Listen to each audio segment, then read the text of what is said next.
in a technical sense, but were cliche stories.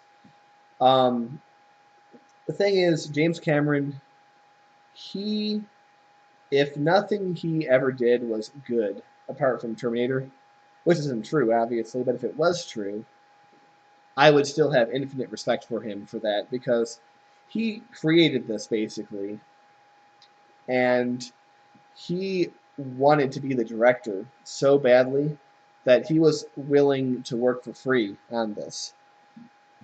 Of course, the dude has like, hundreds of millions of dollars now, but at the time he didn't have that much money. He literally had his mom send him coupons for McDonald's Big Macs, and he'd go to McDonald's and he'd get two. He'd eat one that night, and then he'd put the other one in the fridge for the next day. Like he was really pinching it, and to see like that much belief in your own script, in your own vision, and what a vision it was. Like this is one of the reasons why I actually give a lot of credit to things like Titanic and to things like Avatar, because for all their flaws and for all their cliches, just the vision of these things, it just really it it just there's no he understands how to connect,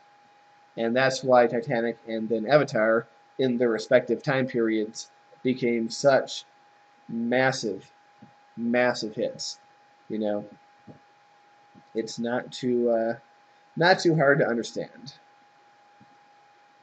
But I mean, speaking of people who really believe in things, I'm sure that all of you have seen Rocky. Speaking of some of the greatest movies of all time, Rocky, absolutely. Um, but one thing you may or may not know about Rocky, I mean, you probably do, because, you're all very intelligent people, of course, and I don't doubt that you know about all this stuff. But um, Sylvester Stallone, who plays Rocky, of course, also wrote the script for Rocky, and he shopped the script around to literally 105 different studios or people or whatever. I don't even know if there are 105 studios, but the number 105 somethings. He was shopping this idea around to, and a lot of them said, "Hey, yeah, we really like this script. We want to buy it. We'll pay you a lot of money, and we'll get an A-list Hollywood actor, like people were talking about, like Robert Redford or someone like that, to play the lead role of Rocky." And Sylvester Stallone said, "No, I want to play Rocky. This is my vision. This is my idea. This is what I want to do."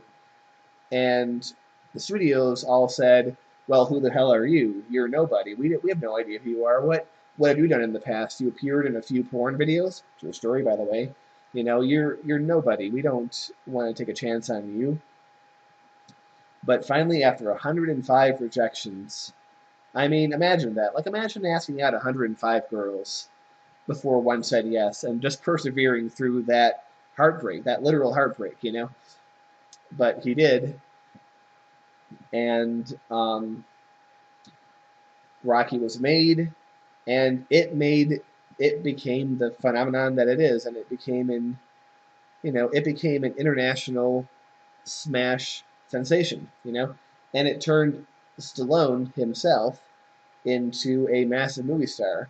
It launched him into doing Rambo and to doing all these other things. And I mean, everyone knows who Sylvester Stallone is. Good old Sly.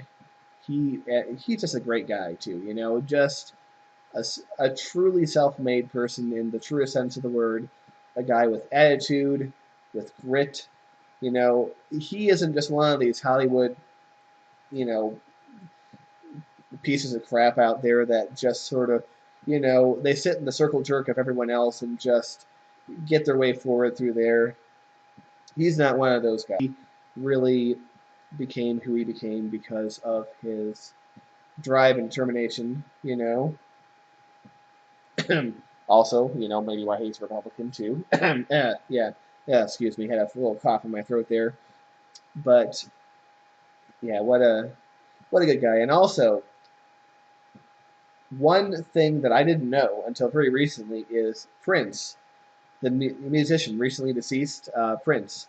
He was inspired by the story of Sylvester Stallone and Rocky because he was popular before Purple Rain came out, but he wasn't the giant sensation that we all know today. I mean, Prince was very much a go-getter kind of person. Nobody worked as hard as him in music. He's apparently has over 1,000 songs in a vault somewhere that may or may not ever see the light of day. But this guy, he eventually, or what he decided to do, keep in mind, this was a guy who managed to get creative control, like complete creative license from his record company when he was only 19 years old. I mean, that's pretty nuts. But when it came to Purple Rain, his he was famous, but his stature was not high enough to warrant a starring role in a production of that size, you know. But he pushed and he pushed and he got it. Purple Rain became the sensation that it did. Both the movie and the album, title track, etc. And it started, it led to Prince being the Prince that we all know and we all miss. And it's rather extraordinary. I saw Purple Rain, by the way, for the first time a year or two ago, and it's actually a really good movie, but it's weird. It's just like it's one of those reminders, once again, that people who are really successful, who do really well for themselves, especially in creative fields, but really any field is a creative field if you're at the top. Um, they don't think like we do. They think in a way that seems complete cuckoo land to us, but is actually very, very brilliant. And so when you watch Purple Rain, for the first 10 minutes, you're going to be going, what the hell is this? I don't understand anything that's going on. Why are they acting like this? Why are they doing that? Why, what, why? But then when you adjust for the weirdness factor, when you really start to get it, you really get into it. I mean, it's it's good. I've got to say, it's definitely something that I would recommend to anyone out there. Yeah, a very weird and eccentric guy, and unfortunately, like so many others, became addicted to painkillers, to opiates. What killed him was something that was similar to heroin, but much, much stronger, which, like, just blows the mind to try to imagine because heroin is pretty goddamn potent itself. I mean, heroin killed Janis Joplin and it killed a plethora of people, you know. But when you're as wealthy and as successful as Prince, you can afford to surround yourself. That's also the problem with Michael Jackson with drugs. You can surround yourself by people who don't question what you're doing, like who think that your farts smell great, who think that everything that you're doing is just wonderful. Because hey, if you are working for Michael Jackson or Prince and you see him doing something that isn't so good and you want to question it, he can fire you and replace you with 1,000 other people who are all clamoring for the same position because, I mean, holy shit, it's Michael Jackson or it's Prince. And when it really and it's dangerous enough when it's purely a creative thing, but when it's what's it called? When it's drug related and you get a doctor, I mean, 99% of doctors, I would think anyway, who, had the intelligence to go through medical school and all that, are going to be like, I'm not going to prescribe you this stuff. This stuff is going to kill you. Are you insane? But there's that 1% of doctors out there that's just unethical enough that they're going to be like, you know what? This guy's paying me, hundreds of thousands of dollars a year to be his private physician. I can just chill out. I just have to attend to this one guy rather than take on a whole slew of patients that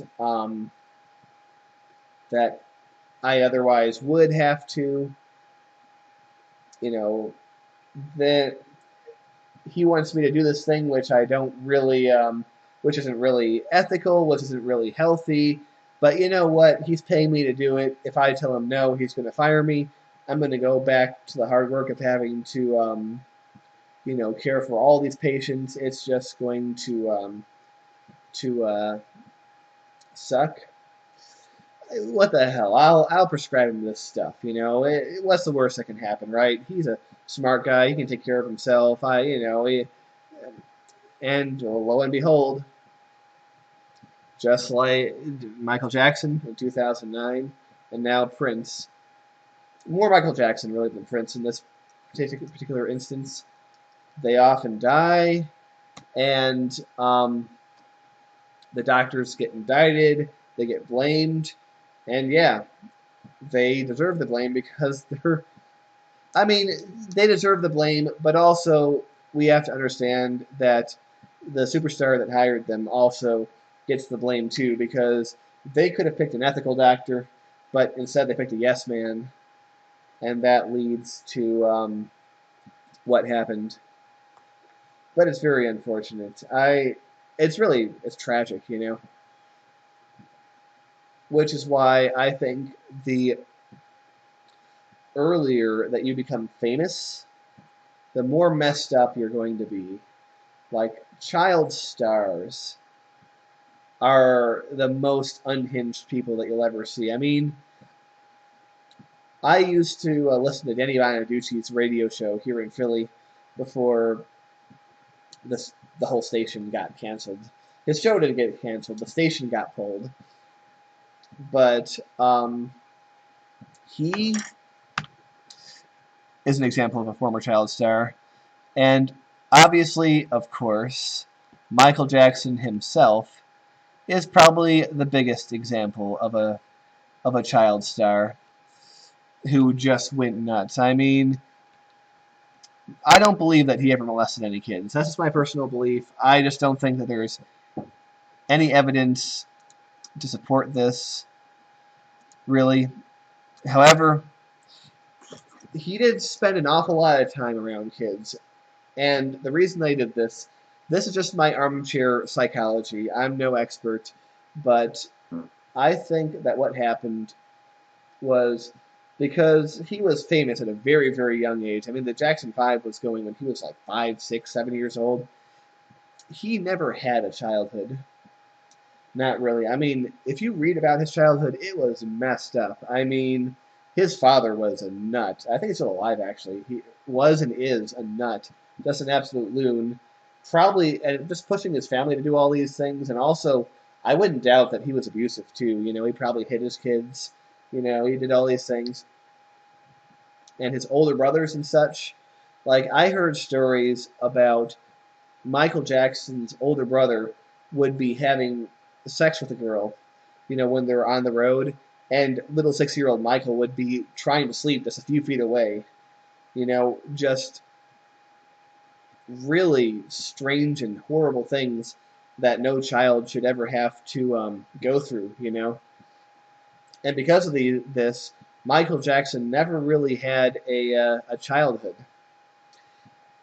So when he was older, he started to surround himself by children just because he was he was trying to go for something that he never had and never could get. And he was trying to experience that childhood vicariously through these children. I mean, it's still creepy, it's still not right, but it's not he wasn't molesting them. It was ultimately it's very tragic. I I find Michael Jackson in particular to be a very tragic person.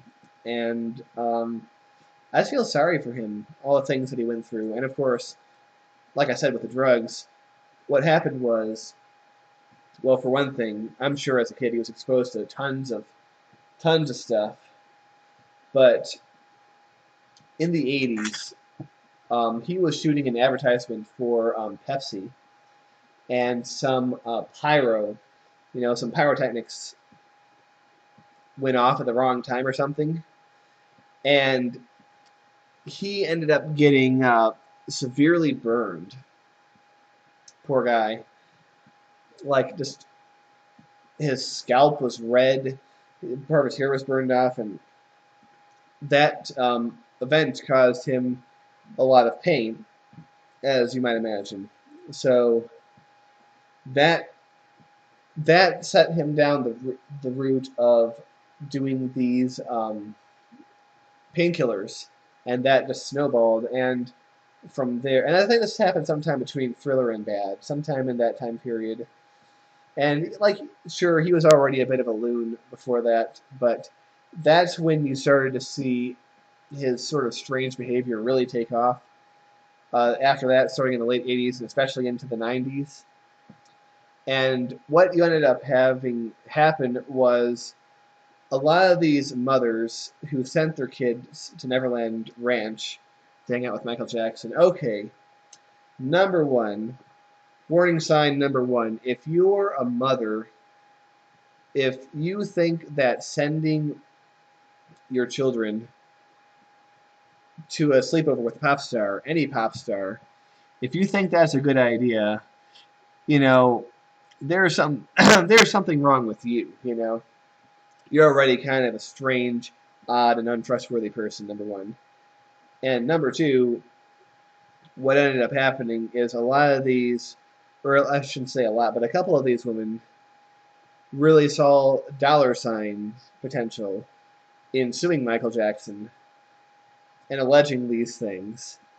And it doesn't, unfortunately, in the way that our justice system seems to work these days, um, it matters less. You know, it's you don't have to you don't have to have someone be convicted so much as you just have to bring up the accusations and their public image is destroyed by these vampires. You know, let's call them what they are. These vampires who try to just suck these people dry for money. It's one of the dangers of being a public figure or rich in any way, you know? And that really caused his whole life to spiral out of control. One thing you might not know, or you might, you know, this audience will know this more likely than others. Michael Jackson was actually involved in the soundtrack for Sonic 3 back in 1993. It was a rumor. It's true. And also, this person is never leaving this damn station, I think. But yeah, it's true. He was involved in the soundtrack. Now, what ended up happening, though, was since they couldn't, since the bad publicity that came from what am I trying to say? These allegations, they found it a big liability to use Michael Jackson's name or acknowledge that it was him in any way. So they changed things and they just sort of minimized his contribution. But yeah, I mean, just listen to like the beats of something like Ice Cap Zone, and tell me you can't hear the Michael Jackson influence in that. I mean, it's very obvious that he played a major role in that. Also, something else to do. Um, Look up the Michael Jackson song "Stranger in Moscow," which wasn't necessarily a big hit of his, but it was a song. And then listen to the end credits music of Sonic 3.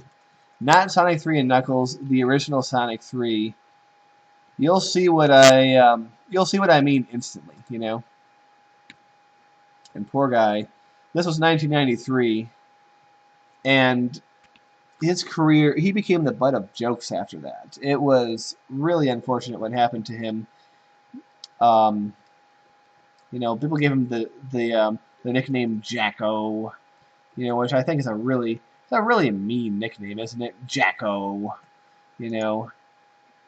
But they did, and so his career was only starting to be resurrected at the very end of his life. You know, um, right before he died, a few months before that, he announced that he was going to go on a tour called This Is It, which, as you might imagine, was billed as a final tour for him. Unfortunately, that tour never happened, and it sucked because people were just starting to come around to him again. They were just sort of starting to look past the allegations that people made on him. They were just starting to say, "Hey, you know what? This guy is, you know, we want to see him. He's cool. I guess he's talented." And he was a very talented person, but sadly, died. Well, yep. I mean, 50 years old, not exactly young, but far, far from old, you know? Far from a ripe old age. I mean, Prince was 57. Even Prince was older than Michael Jackson when he pushed off this mortal coil, as people say. But Michael Jackson, it's too bad. But not unprecedented, and I wish these alerts would stop popping up. Uh, uh, yeah, I have to pause it. But man, yeah, I got really far away from talking about city skylines or anything that was happening. But yeah, that's what happens when you do these videos or do these things. Sometimes you just get wild things like that. And man, that's a busy cargo terminal. Did you see the line of trucks and cars waiting to use it? It's quite long. In fact, people are using it more than they were using the cargo harbor. Although to be fair, that's been there a lot longer. I think this box truck is going to be the final thing that we see before we call this a session. Um, but yeah, this was a lot of fun. And I actually intend to do this in all 7 of my top tier cities. Um, I can't promise you for sure that there's going to be an exciting ramble in each one of them, but you know, it's kind of easy to get me going, and once I get going, I just don't stop a lot of times. So that should be a lot of fun. I'm going to be showing them in alphabetical order. Very funnily, 3 of them begin with S and 3 of them begin with the W. Don't really know how that worked out, but it did. But I'm really proud of the cities that I've made, and I think I'll do it in the same format that I did this.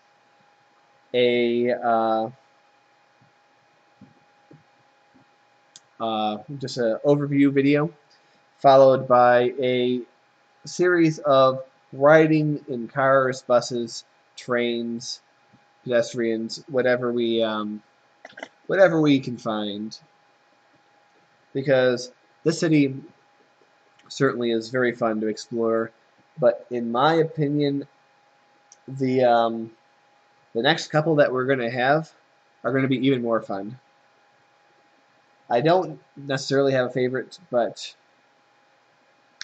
well, that will be up to you to decide at the end. And if you find these long rambling videos of just watching traffic go by to be boring, then you can just stick to the first introduction video